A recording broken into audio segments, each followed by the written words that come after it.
All right, hello everyone. It's Swizz again. Here we are going on to our next topic here, which is going to be related to communication. And there's kind of a theme associated with this related to promoting a work-life balance. So it's going to be curious for if you feel you may struggle with this.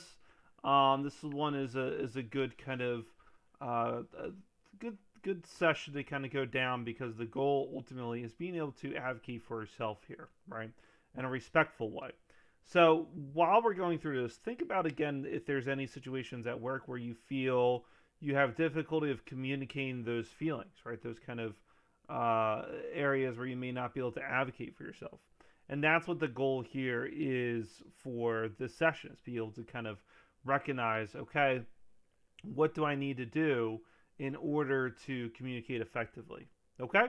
So let's get to the worksheet here. Let me pull it up. And there we are. So we are here and we're at the promoting work life balance, and we'll go through this and we'll take a look at what it is, right? So one of the biggest things again with the therapy and the interventions especially is being able to know that there's a lot of acronyms involved here, right? A lot of acronyms that we use. And the three that we're going to review here include DEARMAN, GIVE, and FAST. So we'll take a look at what these are. We'll think about what the impact they can have, and then we'll go from there. Okay. So for the first one here of DEARMAN, the whole goal is to be able to get what we want out of it, right? Being able to kind of get out of a particular situation. So through this acronym, Dear Man, it's going to help us be able to express our needs and desires. So what is Dear Man? Well, let's go through it. Let's go through the kind of the letters first, and then we'll break down each of the letters. The D is for describe, the E is express, the A is assert, the R is reinforce, the M is mindful, the A is appear, and the N is to negotiate. So what does that all mean? Well, let's go through kind of a discussion here, right? So when we use the first part here where we describe, we're trying to be able to use clear and concrete terms for describing what we want. So, excuse me, the example here is, let's say someone's telling you, oh, can you please clean? What does that mean, right? Like, what are we trying, what is the objective here that we're trying to work on? And it's not really kind of established, right? So if we say, instead of, oh, can you please clean, can we provide more description and say, can you do the dishes before going to bed, right? That provides an understanding of what the goal is that we're trying to do. So we're going to do the dishes before bed, right? It provides that detail, we're describing it, and that's the goal there. The next letter here is that express. Excuse me. So let others know how a situation makes you feel by clearly expressing your feelings. Don't expect others to read your mind. Try using this line. I feel blank because of blank, right? A lot of us may often, let's say if we're going through this and we're expressing feelings, we may say, you're doing this, you're making me do this, right? And that's where the lack of effective communication can occur, right? The goal is to be able to kind of share what it is that we're feeling and pinpointing exactly what that behavior was that made us to feel that way, right? So that's the goal. And if we can express it in a way that is more appropriate, that's going to lead to that effective communication that we're looking for, right? And as you can see, as we're going through this, you can see how it can be impactful for the work setting for someone to kind of really have this. So again, just kind of keep that in mind as we're going through this. The A is for assert. So we're not trying to beat around the bush. We want to say what we need to say. And we, again, kind of related to not being direct, where we might say, oh, I don't know if I can cook tonight or not. I'm not sure, right? We want to emphasize really kind of if we are able to do something or if we're not. And if you're not able to, that's okay.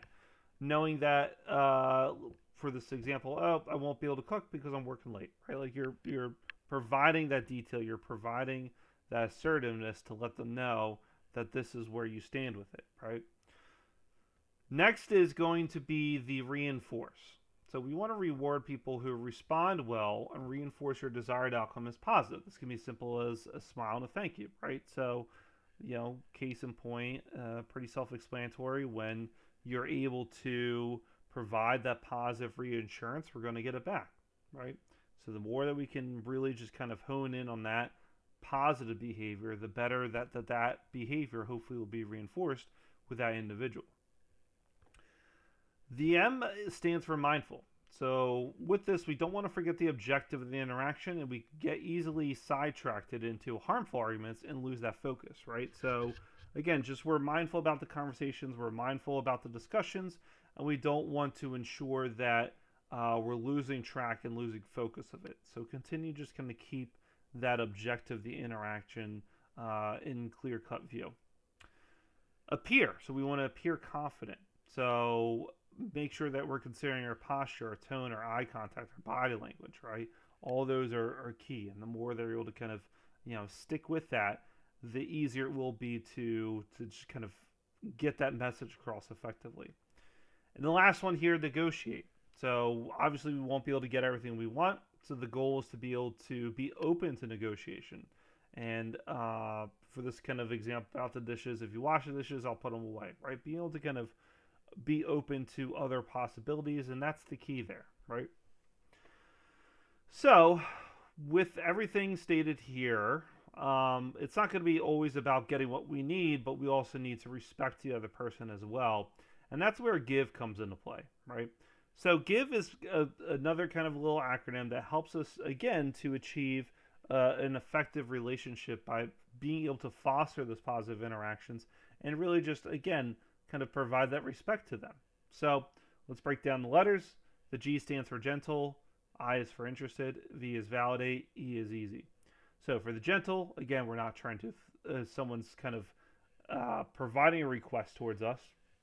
We're not going to attack. We're not going to threaten. We're not going to express judgment. We're going to accept the occasional no for that particular request, right? For the I of being interested, again, we like to say that active listening. Show interest by listening to the other person without interrupting. Take that step back and really truly hear what that person is saying. The V is for validate. So being able to validate the person's thoughts and feelings, acknowledge it, provides that respect that you're looking for. And the last one here, easy. Have an easy attitude. Try to smile, act lighthearted. So again, pretty kind of understandable for all that, right? So the last acronym here is FAST. So being able to ensure that we can advocate for ourselves is the biggest thing. A lot of the times we may feel that we may put aside our values and kind of betray them in a way, right? Those values and beliefs that we may have. Doing this acronym FAST reminds us to be able to take that step back and recognize, okay, I need to have that self-respect for myself here, right? So in these conversations, again, we'll break down the letters. We want to be fair, look at the apologies, stick to the values, and be truthful. So fair, we don't not only want to be fair to ourselves, but we want to be fair to others too, right? Apologies. How often would you say you apologize without being asked or warranted in that sense, right? Where you may pay apology all the time. Oh, I'm sorry for doing this, sorry for doing that. The goal is to be able to recognize when it's warranted, right? Only apologize when you feel that there is a particular situation, not for having an opinion or disagreeing with someone, okay? Stick to values. Don't compromise your values just to be liked or to get what you want. Stand up for you believe it, right? Because that's the type of person that you are. Being able to stand up for what you truly want out of yourself here. Last one here, truthful. So avoid dishonesty, such as the exaggeration, acting helpless, form of manipulation, or outright lying, right? So be truthful to yourself and for others. So this little graph here is nice to be able to kind of turn apologies into gratitude. So instead of saying, sorry I'm late, thank you for waiting for me. Sorry you had to cover for me while I was on PTO. I appreciate your help and support. So sorry I need to reschedule our meeting. My child is home sick. Thank you for helping me arrange priorities so I can care for my sick child. Sorry for taking so long to respond to your email. Thank you for your patience. A lot of that is being able to provide that gratitude, and to reduce that apology aspect of that is key. So this last graph here, that's where it's related to kind of the work-life balance that we'll just kind of quickly zoom over here, right? So if you feel you're having difficulty and being able to navigate that work-life balance, we can kind of look at a few options here. The first is being able to set boundaries, right? So this is always the hardest thing, especially for maybe kind of those high intense jobs where your work may bleed into your personal life. The ultimate goal is being able to kind of separate the two, right? Imagine, I, I hate to kind of say this, but with Severance, how there's kind of the work self and your personal self, right? From the TV show with Adam Scott, there's kind of that distinction. Imagine kind of yourself that way, of being able to just kind of separate the two in a sense, to kind of have that boundary in place, right? Because if it bleeds into your personal life or vice versa, it really leads into just kind of a muddling between the two. Obviously, again, work is work, and if you need the paycheck, it's understandable. But if there are ways to set those boundaries between the two, then that's going to be key. Next one here is prioritize self-care. So getting enough sleep, eating healthy diet, exercising, enjoying the things you want to do, kind of decompressing, all is going to help you be able to kind of have that work-life balance that you're looking for.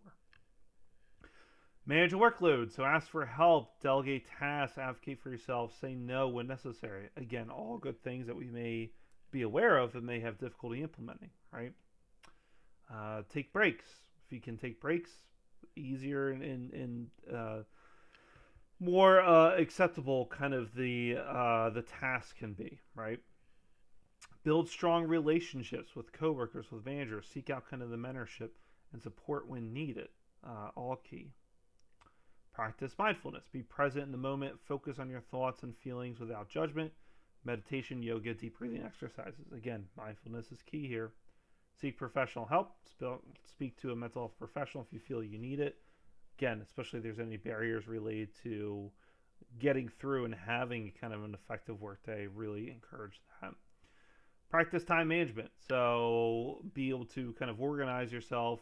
To-do lists, calendars, notepads, things of that nature is a great way to kind of keep yourself in check here. Create comfortable workspace. Workspace. I always emphasize too, because some of you may work from home, and a lot of time you bleed kind of that workspace in your bedroom, and that's kind of where you work, right? And to me, I'm always kind of against that because just like when we were talking about sleep, if you have that kind of bleeding into the two roles of what it is, it makes it hard for you to separate the two, right? So if you're able to really just separate, let's say the work from the sleep and vice versa, or whatever, it allows yourself to kind of really just program your mind into what you're trying to do there. Set realistic goals. So again, be able to kind of set the achievable goals. We talked about kind of goal setting here. If we have it, we'll get into that as well too. Focus one task at a time. Again, multitasking can really delay a lot of that progress. Take care of mental health. We kind of talked about that. Build a support network. Have kind of those meaningful relationships and colleagues and friends is key. Take vacations when you can, and practice self-compassion. So all those are good strategies to be able to kind of balance the work life. And wrong way. And it can be hard, right? It can be hard to do that because again, work is going to be work. But if you're able to kind of balance the two, and especially to advocate for yourself through what we kind of talked about here of the give, the fast, and the DEARMAN, being able to kind of advocate for yourself and really just kind of emphasize those aspects of what you need out of those relationships is key, right? So the more that we do it, the better it will be that we'll kind of get the needs that we want, as well as just kind of really keep those values intact with everything. Okay, so hopefully you enjoyed these two topics here. A lot of it's kind of self-explanatory, but again, it's kind of a good conversation to have.